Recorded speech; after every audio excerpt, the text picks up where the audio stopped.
கனவு உலகத்துல, கற்பனை உலகத்துல வாழ்ந்துட்டு இருக்காங்க. அதனால திரு ஸ்டாலின் அவர்களுக்கு மக்களோடு எந்த விதமான தொடர்பும் கிடையாது. திரு ஸ்டாலின் அவர்களுக்கு இருக்கக்கூடிய தொடர்பு என்பது அவருடைய குடும்பத்துக்குள்ள மகன், மருமகன், அவருடைய அமைச்சரவை சகாக்கள் கூட வெளிப்படையா அவர்கிட்ட பேச முடியுமான்னு தெரியல.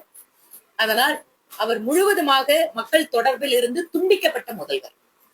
ஒவ்வொரு நாளும் கொலையும் கொள்ளையுமாக, போதையுமாக தமிழகம் சீரழிந்து கொண்டிருக்கிறது. இதையெல்லாம் விட்டுட்டு அவர் நாம் மக்கள் மகிழ்ச்சியாக இருக்காங்கன்னு சொல்லி அவர் பேசுறாருன்னா எந்த உலகத்தில் அவர் வாழ்ந்து கொண்டிருக்கிறார்? திரு ஸ்டாலின் அவர்கள் உங்கள் கனவை சொல்லுங்கள் என்கிறார். எங்களுக்கு இருக்கின்ற ஒரே கனவு திமுகவை வீட்டுக்கு அனுப்பதுதான் எங்களோட ஒரே கனவு. அதுதான் இன்னைக்கு எங்களோட கனவு. ஏனென்றால் இன்று திருப்பூர் மாதிரி தொழில் நகரங்கள் கடுமையாக பாதிக்கப்பட்டிருக்கிறார்கள். இன்று திருப்பூரோ, ஈரோடோ அல்லது கோயம்புத்தூர், கரூர், யுஎஸோட டாரிஃப்ல பிரச்சனைன்னு வரும்போது நாங்க மத்திய அரசாங்கத்துக்கிட்ட நேரடியா கூட்டிட்டு போய் உட்கார வச்சு பேசணும்.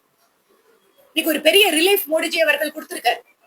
மின்சார கட்டணம், சொத்து வரி, இந்த மாதிரி இருக்கக்கூடிய அதாவது முறையான அடிப்படை கட்டமைப்பு வசதிகள் இல்லாதால இங்க தொழில் பயங்கரமா பாதிக்கப்பட்டிருக்கு. இதை பற்றி எல்லாம் மாநில அரசாங்கத்துக்கு கவலையே கிடையாது. குப்பை பிரச்சனைக்காக எங்களோட மாவட்டம் போராடிட்டு இருக்கு. எங்க பார்த்தாலும் குப்பை.